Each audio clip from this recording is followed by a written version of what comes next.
Bueno, pues buenos días. Vamos a dar comienzo a esta sesión plenaria y, bueno, pues tengo el honor de compartir la moderación con Inma Jarrín, pues, que es conocida de todos vosotros, del Centro Nacional de Epidemiología del Instituto de Salud de Carlos III. Es un honor estar aquí con Inma. Y, bueno, tenemos también dos excelentes ponentes y los temas pues, elegidos por el comité organizador, desde luego, son de muchísimo interés. Y, bueno, pues sin más, voy a presentar a la primera ponente, que nos va a hablar de intervenciones biomédicas para la prevención del VIH en mujeres. Y tengo el honor de presentaros a la doctora María Luisa Alcaide, que es profesora asociada de Medicina Clínica de la División de Enfermedades Infecciosas y directora del Centro Clínico de Miami para la Investigación del SIDA.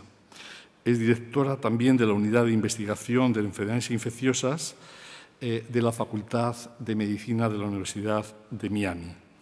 La doctora María Luisa Alcaide hizo sus estudios aquí en España, en la Universidad Autónoma de Madrid.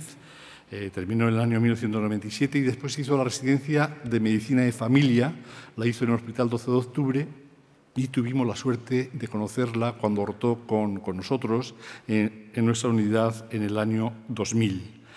Entonces ya apuntaba interés por las enfermedades infecciosas y, de hecho, fue una de las primeras personas becadas por GESIDA para ir como observer a Estados Unidos. Y se fue y no volvió. En el año 2007 recibí un correo suyo informándome pues, que había hecho la residencia en medicina interna y el fellowship en enfermedades infecciosas y en inmunología clínica. Y desde entonces pues, trabaja en el centro pues, que os he comentado de la Universidad de Miami.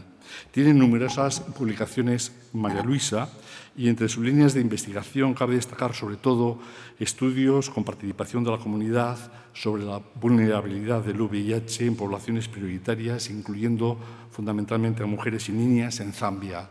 Ha realizado varios trabajos también en Zambia sobre prevención del VIH en mujeres y sobre todo ha hecho algunos trabajos sobre prácticas intravaginales en mujeres con infección VIH, disbiosis vaginal y riesgo de infección VIH. Está estudiando también y tiene mucho interés en determinar el efecto de la microbiota vaginal sobre la eficacia de la PrEP y también ha hecho otros trabajos en mujeres menopáusicas con inflamación y con la influencia en el riesgo de transmisión de la infección VIH.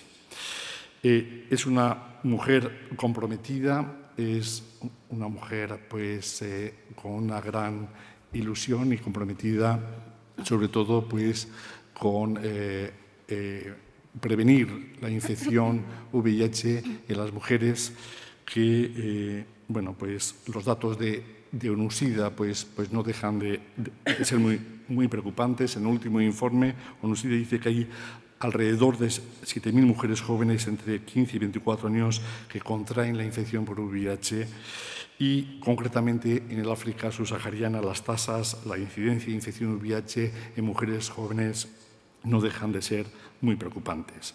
Por ello, la charla de hoy de María Luisa, con su experiencia y sus trabajos en la prevención de la transmisión de infección VIH en mujeres, pues es especialmente relevante e interesante. Y nada más, María Luisa, muchas gracias por estar aquí con nosotros. Buenos días, muchísimas gracias por invitarme al comité organizador. Muchísimas gracias, es realmente un placer y un honor estar aquí. Y realmente muchísimas gracias al comité organizador por decidir dedicar una sesión plenaria a la prevención en mujeres, porque es un tema que frecuentemente está omitido en muchos de los congresos científicos. No tengo ningún conflicto de interés y a lo largo de esta sesión la sesión tiene principalmente dos objetivos.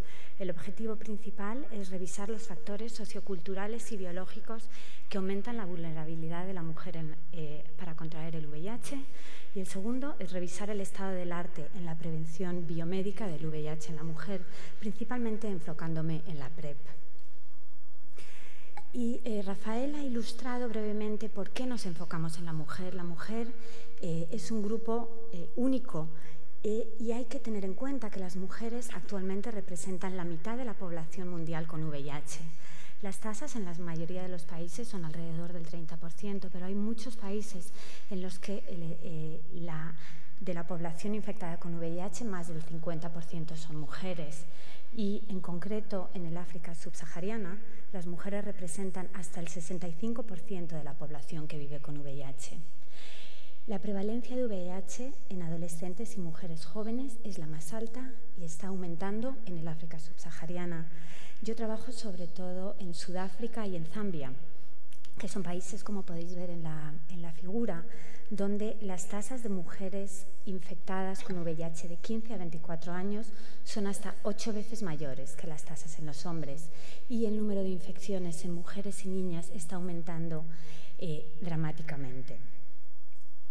Hay muchos motivos que afectan la vulnerabilidad de la mujer al VIH. Indudablemente la falta de igualdad social, las normas sociales y culturales, el poco acceso a la educación y la violencia de género son realmente factores que aumentan el riesgo del VIH en las mujeres.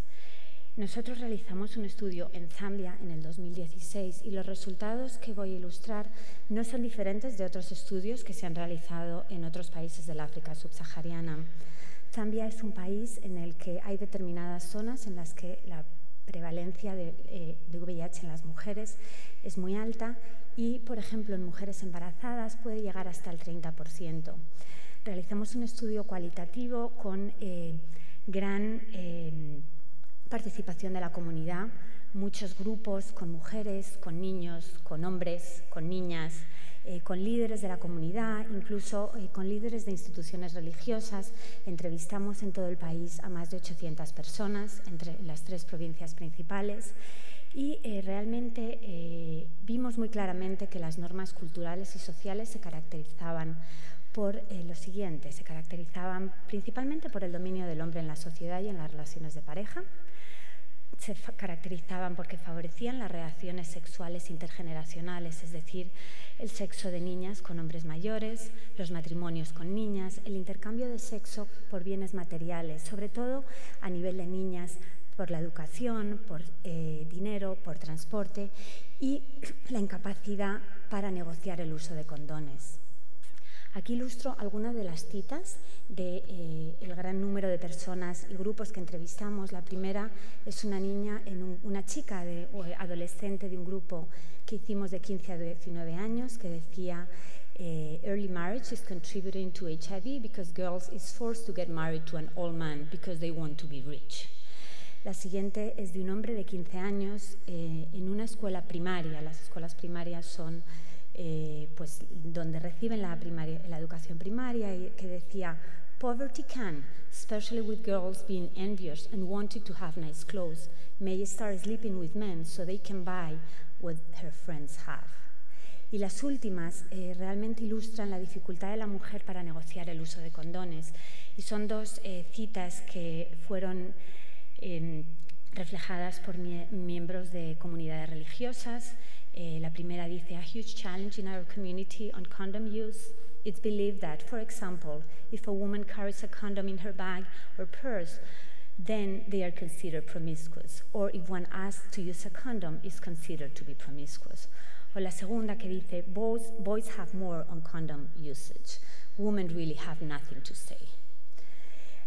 Entonces, realmente esto refleja la vulnerabilidad sociocultural y económica, pero indudablemente hay también factores biológicos que a veces no son tan tenidos en cuenta cuando hablamos de la vulnerabilidad vaginal. Y uno de ellos es la vaginitis bacteriana, o la vaginosis bacteriana, o la disbiosis vaginal. La disbiosis vaginal es la causa más común de trastornos genitales en la mujer y se caracteriza por una pérdida de lo que se considera la flora vaginal saludable, que son los lactobacilos, con un aumento de la diversidad de la microbiota vaginal, un aumento de la Gardnerella, un aumento de otras bacterias gram negativas. Y no la enfermedad, porque a veces no se considera enfermedad, pero realmente la condición ginecológica más común en la mujer, y se asocia con un aumento del riesgo de adquisición y transmisión del VIH de hasta un 30%. En la figura, en el lado de la derecha, se ve un metaanálisis que se publicó en el 2008, hay uno más posterior, en el que se ilustra claramente la relación en estudios observacionales de la vaginosis bacteriana con la adquisición de VIH. Eso se puede ver también que en países en donde hay altas tasas de VIH, sobre todo en mujeres, como en África, hay altas tasas de vaginitis bacteriana o hay altas tasas de microbiota vaginal en la que predominan las bacterias gram negativas, como la Gardnerella. Esto está ilustrado arriba y están ilustradas esas bacterias en color morado, mientras que en zonas del mundo como en América del Norte, los lactobacilos son predominantes, ilustrados en los colores más pálidos. El equipo de Kwon, en el estudio FRESH, que fue un estudio longitudinal realizado a cabo en el África subsahariana con mujeres de hasta 35 años, distribuyó a esas mujeres y las siguió longitudinalmente. Por encima de 200 mujeres, hubo un poco más de 30 que se reconvirtieron y distribuyó las mujeres en 4 grupos principales dependiendo de la flora vaginal que tenían. El grupo CT1 y CT2 eran principalmente Lactobacillus en verde y en amarillo, y CT3 y CT4 y principalmente CT4 era una flora vaginal consistente con vaginosis bacteriana. Se puede ver claramente como las tasas de seroconversión fueron mucho más altas en mujeres que tenían vaginosis bacteriana cuando se comparaban con las que tenían el grupo CT1, que es predominancia de lactobacillus. Lo que ocurre con las mujeres que tienen vaginosis bacteriana es que tienen alta inflamación en el compartimento genital. Se ilustra por altos valores de citoquinas inflamatorias y también por células inmunes, sobre todo a nivel de cervix, que son células diana para el VIH. Natasha Strobo realizó un estudio piloto en Miami evaluando las células gamma delta y vio que había una inversión en el cervix con las gamma delta, que pueden ser células diana, en el cervix de mujeres con vaginosis bacteriana, y Ryan demostró algo similar con los neutrófilos. Una de las áreas a las que yo me dedico es realmente ver por qué es porque las mujeres adquieren vaginitis bacteriana. Es algo que es simplemente un cambio de la flora vaginal sin saber exactamente por qué, pero se ha visto claramente que las prácticas vaginales, y lo que las prácticas vaginales son es limpieza, prácticas higiénicas en forma de duchas genitales o en forma de lavados genitales que utilizan las mujeres en el África subsahariana. Utilizan también determinados productos para aumentar la sequedad vaginal. Eso indudablemente puede aumentar la inflamación en la vagina, puede aumentar y cambiar la flora vaginal, y como se puede ver en este metaanálisis publicado en el 2010, tanto las prácticas vaginales se relacionan con un aumento no solo de la vaginitis bacteriana, sino también con un aumento de la adquisición del VIH. En un estudio que realizamos en Zambia, esto fue con mujeres infectadas, pero los datos son similares con mujeres negativas a riesgo. Maureen Chisembeli y Deborah Jones demostraron que hasta un 93% de mujeres utilizaban algún tipo de práctica vaginal. Las tasas de vaginosis bacteriana eran de hasta el 82% y encontramos una asociación entre las prácticas vaginales y la vaginosis bacteriana. La otra cosa que hicimos como parte de este estudio es un gran componente cualitativo, y entrevistamos a mujeres, hombres, líderes, y observamos además que este tipo de prácticas son secretas pero aceptadas y preferidas a nivel cultural tanto por los hombres como las mujeres. En Miami somos uno de los sitios de la cohorte WISE, que está dirigida por Margaret Fischel, y evaluamos algo similar a lo que hicimos en Zambia, pero tuvimos la oportunidad de además evaluar las citoquinas inflamatorias en mujeres que utilizaban duchas vaginales que es la práctica más frecuente que hacen las mujeres, sobre todo de minorías étnicas en Estados Unidos, y vimos que las mujeres que utilizan duchas vaginales y tienen vaginosis bacterianas son las mujeres que tenían mayores niveles de citoquinas inflamatorias a nivel vaginal cuando se comparaban con los otros grupos que eran mujeres o que no tenían vaginosis bacteriana o que no utilizaban duchas vaginales. Con esto he ilustrado que realmente hay motivos claros por los que la mujer es vulnerable a la prevención por el VIH y son muchos factores en los que es bastante difícil intervenir. La prevención biomédica es algo que indudablemente funciona y es efectivo y es algo que debemos de traducirlo a la mujer para aumentar la prevención, sobre todo en zonas donde la mujer hay altas tasas de infección. Cuando hablamos de prevención biomédica en la mujer, pensamos principalmente en dos formas. La primera, el tratamiento como prevención, treatment as prevention, y la segunda, la profilaxis de preexposición o PrEP, que en la mujer podemos pensar bien de forma oral o bien de forma vaginal, de uso tópico. En cuanto al tratamiento como prevención, se demostró ya en el 2011 por Myron Cohen que en un estudio controlado, el HPTN 052, que cuando se enrolan parejas serodiscordantes, y este estudio en el 97% de las parejas eran parejas heterosexuales, no era un estudio para hombres que tienen sexo con hombres, había un 96% de las tasas de adquisición del VIH.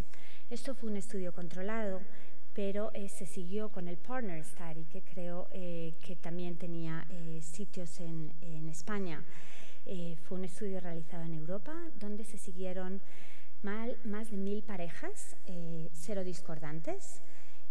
En este estudio, todos los participantes que tenían infección por VIH tenían una carga viral menor de 200 y no solo siguieron las tasas de seroconversión, sino lo que también es importante es que evaluaron todos los actos sexuales, 58.000 actos sexuales sin condón, para poder ver realmente si, cuando hablamos del tratamiento como prevención, es algo que se puede adoptar, digamos, de una forma universal. El número de transmisiones ligadas filogenéticamente a los participantes del estudio fue 0, confirmando que realmente el tratamiento como prevención funciona. Miraron también y dividieron a los participantes entre diferentes grupos y lo que está señalado con la flecha roja son las mujeres heterosexuales. Se ve que realmente la transmisión es 0, independientemente de práctica sexual que tengan, incluyendo el sexo vaginal y el sexo anal. El tratamiento como prevención es pues efectivo como medida de prevención en la mujer y es independientemente de la práctica sexual. Sin embargo, hay varias dudas y principalmente lo más difícil del tratamiento como prevención en la mujer es que la mujer tiene un rol pasivo. Requiere revelación del seroestatus o asumir que todos los pacientes infectados están en antirretrovirales, que desafortunadamente no es algo que podamos asumir. Y hay también dudas sobre qué ocurre si hay cambios en la herencia, qué ocurre si hay blips, qué ocurre si hay infecciones de transmisión sexual o vaginosis bacteriana. Es posible que pierda algo de eficacia y tampoco se ha evaluado en parejas serodiscordantes en las que se busque el embarazo o en la mujer que está embarazada. Por eso las mujeres necesitan otras opciones y la PrEP se presenta como una de las opciones ideales. Creo que para esta audiencia no tengo que describir lo que es PrEP, pero es simplemente decir que es la prevención para personas que tienen factores de riesgo. Implica el uso de antirretrovirales para prevenir la infección antes de la exposición y actualmente está aprobado en los Estados Unidos, está aprobado desde el 2012 y aunque ya han pasado varios años, todavía estamos viendo cuál es la mejor forma de implementarlo, tanto en hombres que tienen sexo con hombres que están a riesgo como en las mujeres. El uso aprobado es el uso diario. Hay estudios que indican que el uso intermitente puede ser eficaz Y ahora mismo el uso de PrEP en la mujer aprobado es el PrEP oral de uso diario. Sin embargo, el uso tópico a nivel vaginal, tanto en forma de microbicidas como en anillos vaginales, es algo que está siendo estudiado y de hecho ya hay estudios de demostración que mencionaré en los próximos minutos de esta presentación. El PrEP es altamente eficaz, la eficacia está por encima del 90% en hombres que tienen sexo con hombres y que toman la pastilla y que tienen niveles adecuados en la sangre. Esta gráfica ilustra la eficacia del PrEP en la mujer. En la parte superior tenemos los resultados de estudios que han evaluado PrEP oral y en la parte inferior los estudios que han evaluado PrEP tópico como microbicida, es decir, gel que se aplica en la vagina antes y después del coito. Como se ve bien en la parte superior, algunos estudios, los más optimísticos, han tenido niveles de eficacia de por encima del 70%, pero otros han tenido resultados que no han sido significativos. Y en cuanto al PrEP en forma de microbicida, el estudio Caprisa 004 fue el que mayor eficacia tuvo, con una eficacia y una protección del 39%. La eficacia de PrEP está directamente relacionada con los niveles, es decir, con la adherencia.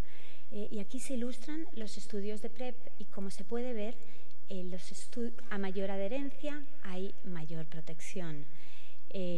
Los estudios inferiores, donde está el cartoon que representa a una chica, son los estudios con mujeres.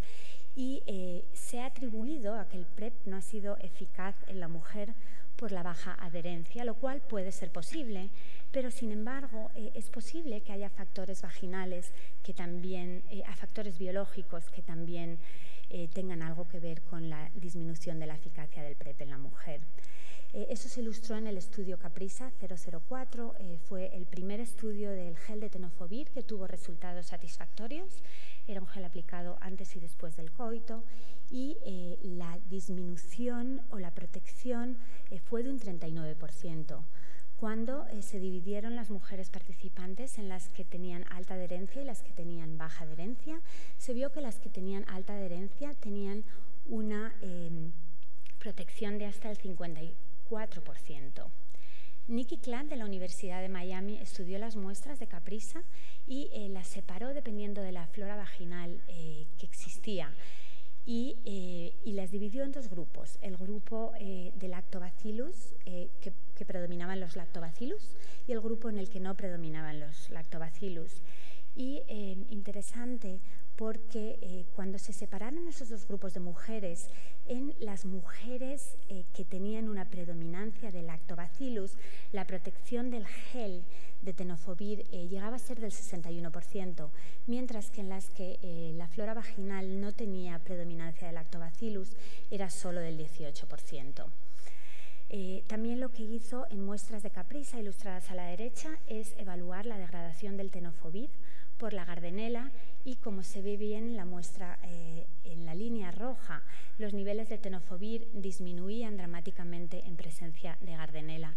Esto es en muestras cocultivadas. Y un estudio similar realizamos en Miami, no con mujeres en PrEP, sino con mujeres enroladas en la cohorte WISE, en la que había algunas infectadas y algunas a riesgo, y se vio también que las bacterias vaginales de las mujeres enroladas en Estados Unidos eran capaces de degradar el tenofovir en forma de gel. Sin embargo, René Heffron, a finales del año pasado, hizo un estudio no similar, pero dividiendo las mujeres que participaron en el estudio PrEP. PrEP evaluó la eficacia del PrEP oral en mujeres, principalmente en Uganda y en Kenia, y la eficacia fue del 70%.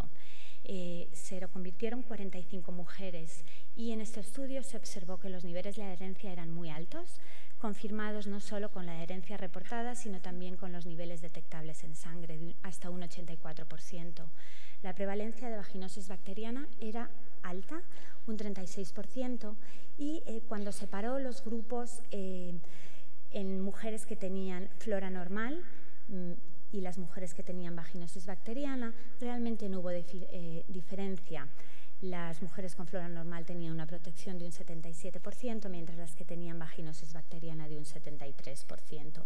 Con lo cual parece que el efecto de la flora vaginal no es algo que afecte a la efectividad de PrEP oral.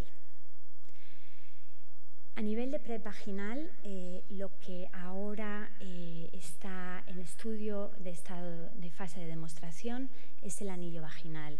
El anillo vaginal es un anillo de dapivirina, que es un potente no nucleósido, y se ha evaluado en 2 estudios como uso mensual. Los estudios fueron realizados al mismo tiempo. Un estudio fue el Ring Study y el otro fue el ASPAR, y se completaron en Uganda, en Malawi, en Sudáfrica y en Zimbabue.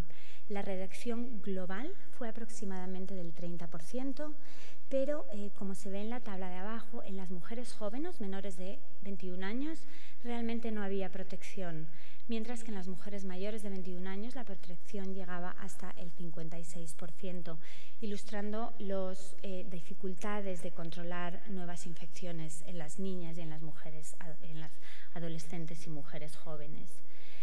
El uso del anillo vaginal está ahora en estudio de demostración y está proyectado que los estudios acaben en el 2019. Jared Baten y Rosenberg presentaron el pasado CROI en Boston que el anillo tenía alta aceptación. En estudios en los que utilizaron modelos, vieron que la incidencia de VIH era mejor que la esperada en ausencia de intervenciones, y calculan que la reducción aproximada del número de nuevas infecciones sería del 54%. También reportaron una adherencia muy alta. En el mismo estudio WISE de la cohorte WISE utilizamos lavados vaginales de mujeres no enroladas en PrEP, sino en mujeres a riesgo y mujeres infectadas, y evaluamos la degradación de dapivirina por bacterias vaginales en colaboración con Nikki Klatt. Lo presentó en CROI este año y está ahora mismo presentado para evaluación, para publicación, y observamos que las tasas de degradación de dapivirina también aumentaban cuando aumentaba la diversidad de la flora vaginal, lo que indica que es posible que la flora vaginal tenga también algo que ver con la baja eficacia de PrEP, aunque esto no se ha confirmado con muestras de los estudios de las mujeres que han participado en los ensayos del anillo vaginal. ¿Cuál es el futuro de PrEP en la mujer? Indudablemente PrEP oral está ahí, funciona, pero definitivamente hay que hacer estudios o hay que mejorar las intervenciones que aumenten la adherencia en mujeres. El uso del TAF está siendo evaluado ahora para hombres que tienen sexo con hombres y si funciona definitivamente es algo para considerar en la mujer a la hora de disminuir el riesgo de toxicidad a largo plazo. Los inyectables con cabotegravir, el HPTN 084, ya hay estudios en fase 3 en Sudáfrica, es bien oral o una inyección mensual cada 8 semanas, anillos vaginales de larga duración de hasta 3 meses, implantes de antirretrovirales y si alguno estuvisteis la semana pasada en R4P aquí en Madrid, Jared Baten presentó los primeros resultados de un anillo de dapivirina con anticonceptivo que había sido bien tolerado y seguro y probablemente en los próximos meses tendremos más información sobre esa combinación. He hablado sobre todo del PrEP o de la PrEP en el África subsahariana. ¿Y qué sabemos de la PrEP, del uso de la PrEP en mujeres, por ejemplo, en Estados Unidos? Sabemos que de aproximadamente 500.000 de mujeres que se beneficiarían de PrEP, solo lo reciben unas 10.000. Y aproximadamente solo del 10 al 20% de las mujeres a riesgo han oído hablar de PrEP. Miami somos la ciudad con el mayor número de nuevas infecciones al año. Tenemos cerca de 2.500 infecciones al año en el área metropolitana. Y Susan Doblecki realmente ha sido la pionera de los estudios de implementación en PrEP, tanto en hombres que tienen sexo con hombres como en mujeres.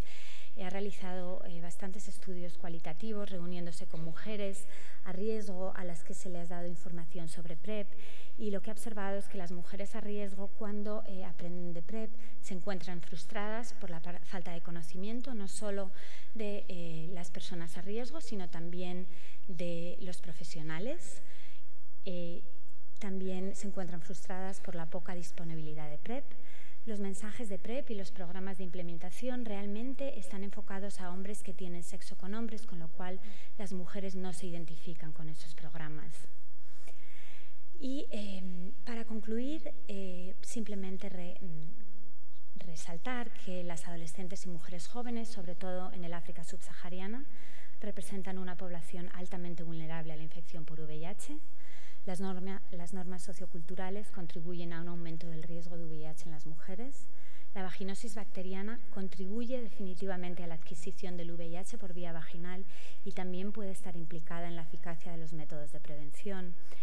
Y que la prevención del VIH en la mujer requiere no solo medidas biomédicas eficaces, esas ya las tenemos, sino también intervenciones que faciliten la adherencia, permitan a la mujer decidir lo que mejor se adapta a su situación, cuenten con el apoyo de la sociedad, las instituciones legales y sanitarias.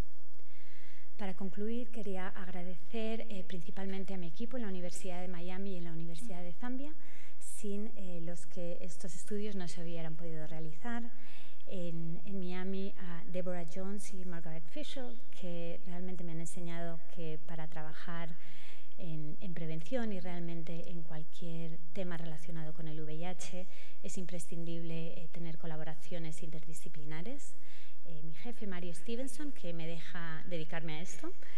Y, por supuesto, a todas las participantes, no solo de los estudios que he presentado, sino de que han participado en todos los estudios de prevención en el mundo.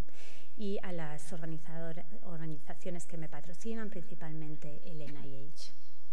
Muchas gracias.